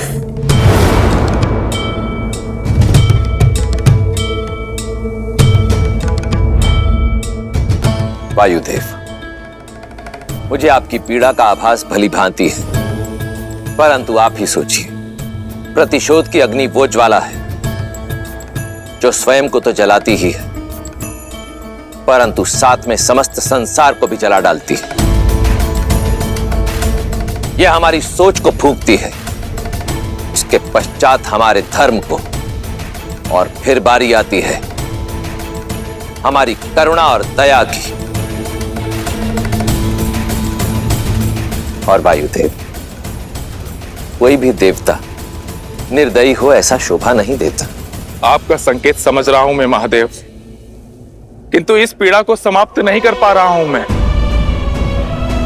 मारुति ने पिता बनने का सुख दिया है मुझे।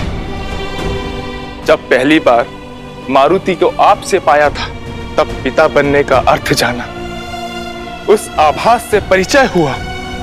आज जिसका वियोग मेरे तन मन को कचोट रहा है। निर्दोष था मेरा पुत्र, इंद्रदेव के अभिमान का भेंट चढ़ा है। प्रभु, आपको मेरे पुत्र को लौटाना ही होगा, मेरे मारुति को जीवित करना ही होगा प्रभु।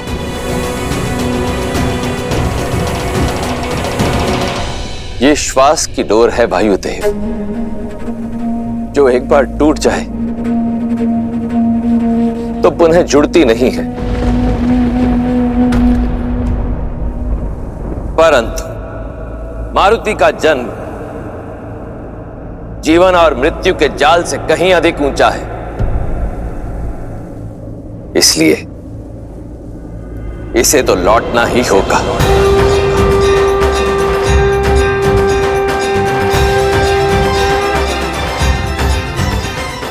और ये कार्य स्वयं जगत पिता ब्रह्मा करेंगे।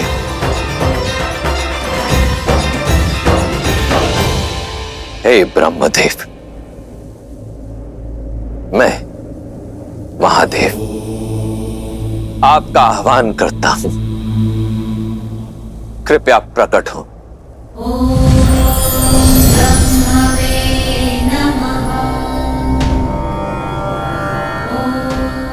प्रणाम ब्रह्मदेव। प्रणाम ब्रह्मदेव।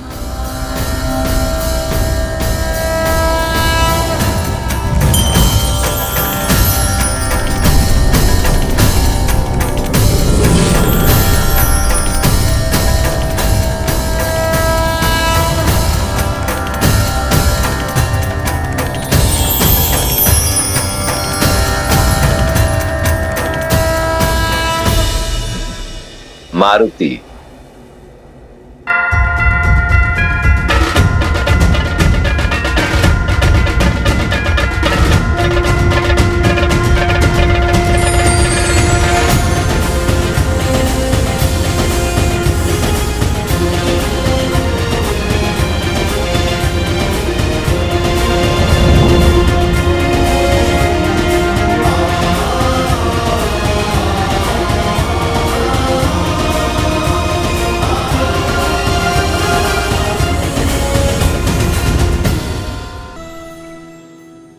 मेरा पुत्र मारुति पुनः लौट आया।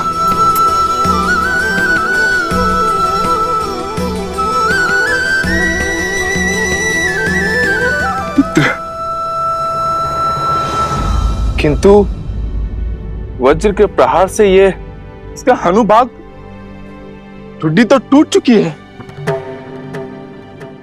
वायुदेव, मेरे विचार से इसे ऐसे छोड़ देना ही उचित होगा।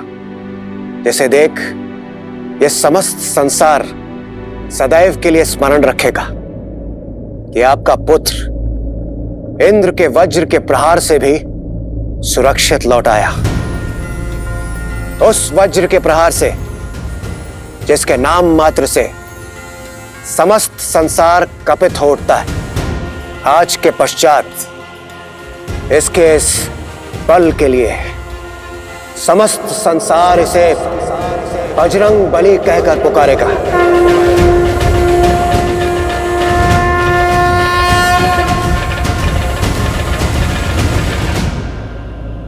और इसकी इस टूटी हुई हनु के कारण यह हनुमान के नाम से भी प्रसिद्ध होगा। हनुमान।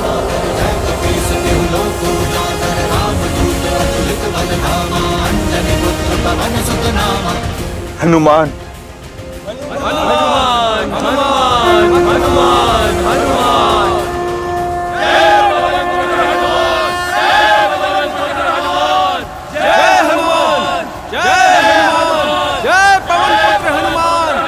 फिर क्या हुआ जामन श्री? फिर क्या होना था? वायुदेव ने क्षमा मांगी। हनुमान के प्राण लौटते ही वायुदेव ने सृष्टि का रोका हुआ प्राणवायु छोड़ दिया।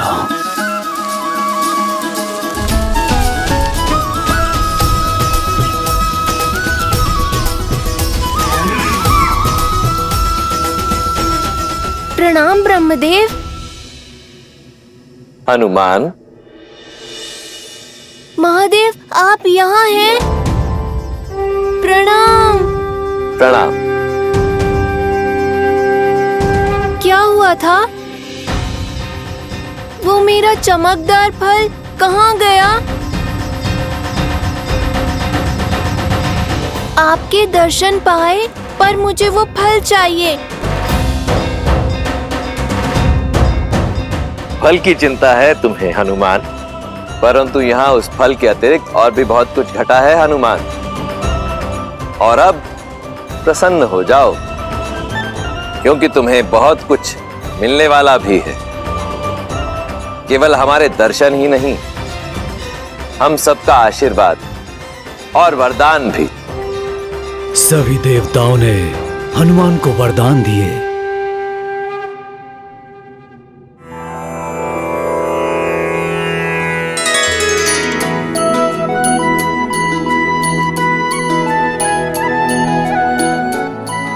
मैं तुम्हें बुद्धि और लंबी आयु का वरदान देता हूं। तुम सुर और असुर दोनों ही कुलों में आदर का पात्र होंगे। ब्रह्मास्त्र और ब्रह्मपाश से भी सुरक्षित होने का वर देता हूं।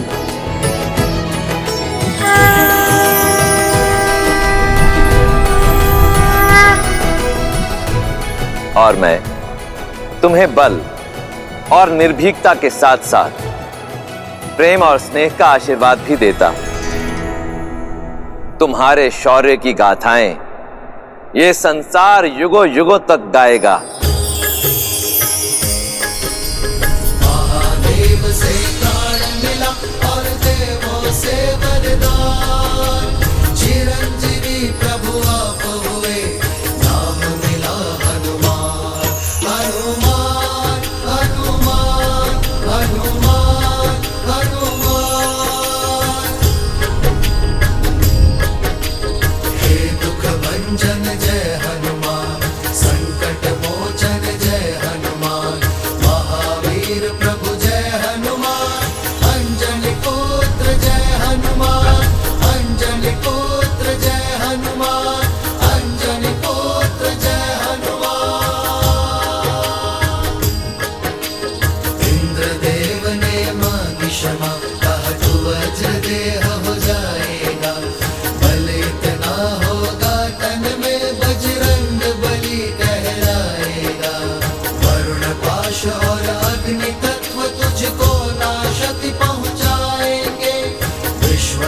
चमके अस्त्र सूर्य के ताप से तुझे बचाएंगे।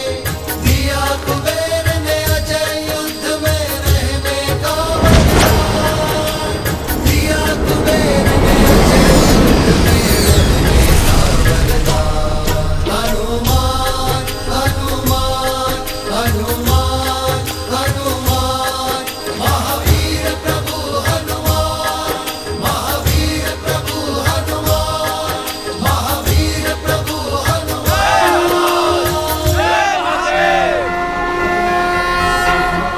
बल ही नहीं, केसरी और अंजना की ये संतान पवन पुत्र हनुमान बजरंगबली बुद्धि में भी सर्वश्रेष्ठ हैं। स्वयं सूर्यदेव से सभी प्रकार की विद्या प्राप्त की है इन्होंने।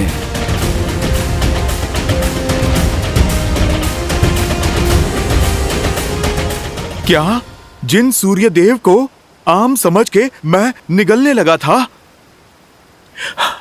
वो मेरे गुरु बने? हाँ, रूठे तो थे वो, तुम्हारे कारण इतना घबरा जो गए थे, पर बुद्धि का वर प्राप्त है तुम्हें। सूर्यदेव को मनाने का तोड़ भी निकाल लिया तुमने। बड़ी रोचक गाथा है। तो आप सब हनुमान की ज्ञान प्राप्ति की कथा सुनोगे? हाँ हाँ हाँ हाँ, उनकी ज्ञान की कथा सुनना चाहेंगे। हाँ हाँ, कथा सुनना चाहेंगे। तो सुनो, ये वो यात्रा है जिसने इन्हें विद्यावान गुणी अति चातुर की उपाधि दी।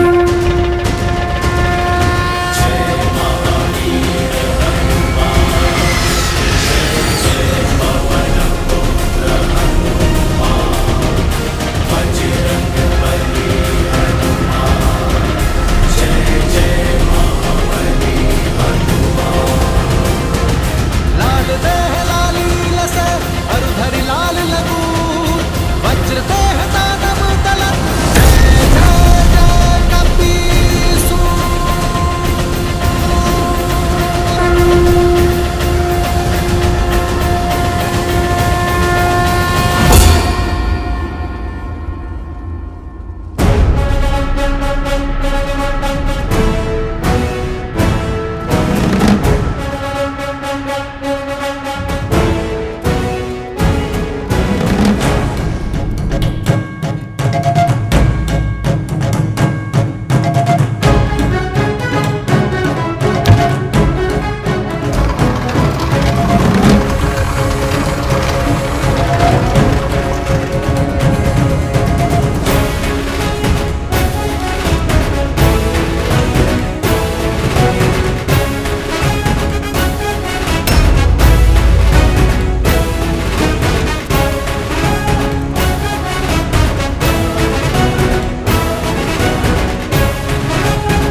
स्वामी, पवन पुत्र हनुमान को आपसे ज्ञान अर्जित करने के लिए यहाँ भेजा गया है।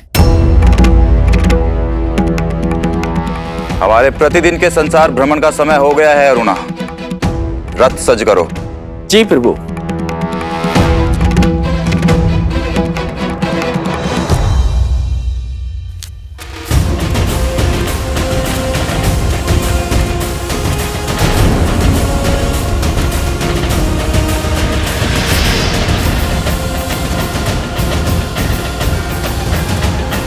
प्रणाम सूर्यदेव, मैं आपसे ज्ञान प्राप्ति के उद्देश्य से आया हूँ। कृपया मुझे अपना शिष्य स्वीकार कीजिए और जिस बुद्धिमता की खोज में मैं निकला हूँ वो दें। पवन पुत्र हनुमान, तुम्हें कैसे भूल सकता हूं मैं? तुम्हारी हट और उद्दंडता का सर्वप्रथम साक्षी मैं ही बना था। प्रभु,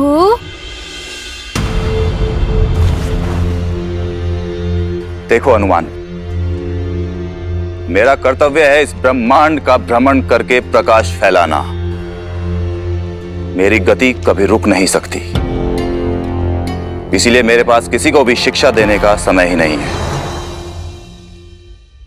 आपकी दुविधा में समझ सकता हूँ, किंतु यदि मैं आपके रथ के साथ साथ उड़कर आपसे शिक्षा लूं, तब तो कोई आपत्ति नहीं है ना आपको?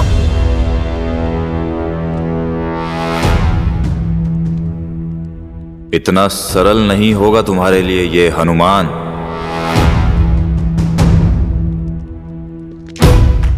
हनुमान, एक शिष्य को गुरु के मुख के सामने रहकर ही शिक्षा लेनी चाहिए, पीछे रहकर नहीं। यदि पीछे रहोगे तो पीछे ही रह जाओगे, और ये मुझे कदापि स्वीकार नहीं होगा।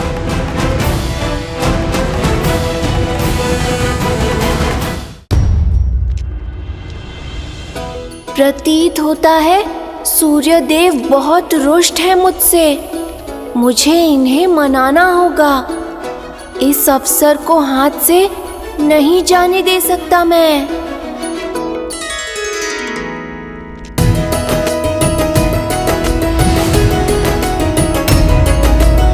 क्यों ना मैं भी आपके रथ पर सवार हो जाऊं? तब तो आपसे सीख सकता हूं ना। हनुमान, ये तुम्हारे घर का उपवन नहीं है जो तुम्हारा कोई भी मित्र यहाँ आकर उत्पात मचाएगा। सूर्य के रथ पर और कोई नहीं बैठ सकता, और वैसे भी गुरु के आसन पर बैठना अभद्रता होगी। मैं आपके रथ के साथ उड़कर ज्ञान ले लूंगा। इस प्रकार हम समान हो जाएंगे, और कभी भी एक गुरु और शिष्य समान नहीं हो सकते।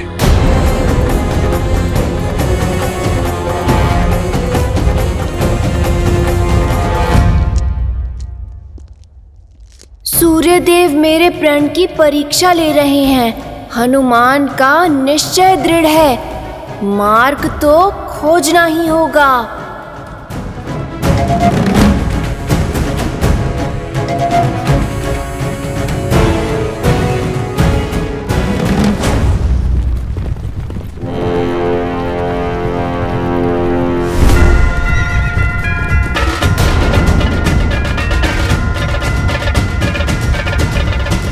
ये क्या उपद्रव है? सूर्य पथ को बाधित कर रहे हो। आपका पथ नहीं रोक रहा गुरुदेव, अपना पथ ढूंढ रहा हूँ। ज्ञान रूपी जीवन की चाह है सूर्यदेव। मैं आपके अति तीव्र रथ के आगे उड़ूंगा, ताकि मैं पीछे भी ना छूट जाऊं और आपके सामने भी ना आ पाऊं। अपने गुरु को पीठ दिखाओगे? ठीक है, मैं उल्टा दौड़ूंगा प्रभु। ठीक है हनुमान, किंतु उल्टा दौड़ना सरल नहीं होगा। और स्मरण रहे, यदि तुमने मुझे पीठ दिखाई तो एक गुरु के रूप में ये मेरा घोर अपमान होगा, और ऐसी शिक्षा का कोई मूल्य भी नहीं होगा। परंतु इस ओर आने वाली उल्का पिंडों से कैसे बचोगे हनुमान? आप चिंतित ना हो। ज्ञान पाने के लिए परिश्रम करना तो आवश्यक होता ही है।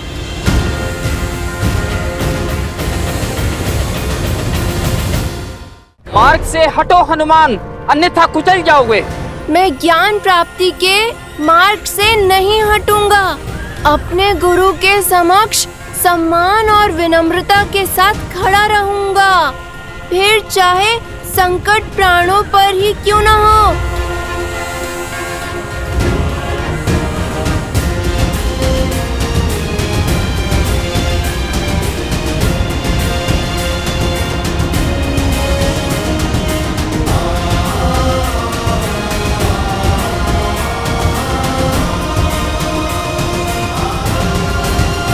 इतनी दृढ़ता और चातुर्य हनुमान ने अपनी योग्यता सिद्ध कर ही दी।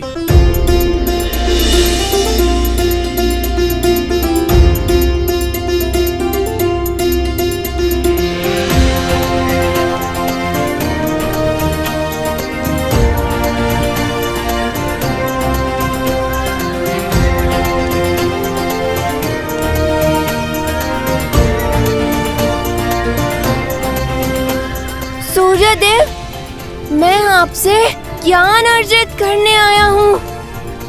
आपके समक्ष अवश्य खड़ा हूँ, किंतु पूरे आदर के साथ। ना आपके रथ के भीतर हूँ, ना पीछे, ना आपको पीठ दिखा रहा हूँ। अब तो मान जाइए। ठीक है हनुमान, स्वीकार है। मैं तुम्हें ज्ञान दूंगा, किंतु मात्र एक दिन के लिए। सूर्यास्त तक तुम्हें सब कुछ समझना होगा। मुझे आपकी शर्त स्वीकार है सूर्यदेव। तो ध्यानपूर्वक सुनो हनुमान। इस ब्रह्मांड के सारे रहस्य मेरे प्रकाश में ही समाहित हैं। वो प्रकाश जो मैं इस पूरे संसार को देता हूं। ये पूरा ब्रह्मांड श्री गुरु चरण सरोज रज, निज मनु मुकुरु सुधारी। बरनउँ रघुबर बिमल जसु, जो दायकु फाल चारी।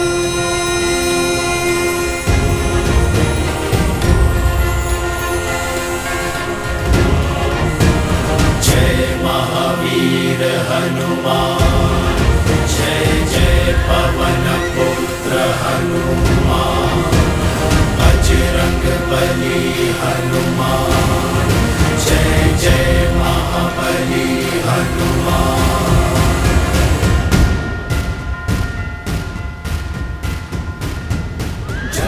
न केवल सूर्यदेव को गुरु बनाया, बल्कि केवल एक ही दिन में प्रकाश के वेग से उल्टा उड़ते हुए सूर्यदेव की यात्रा बिना बाधित किए हनुमान ने संसार का हर ज्ञान अर्जित कर लिया।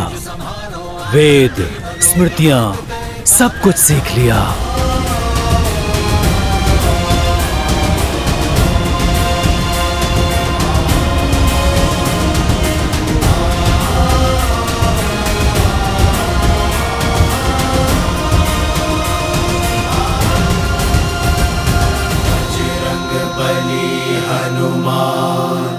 जय जय महाबली हनुमान।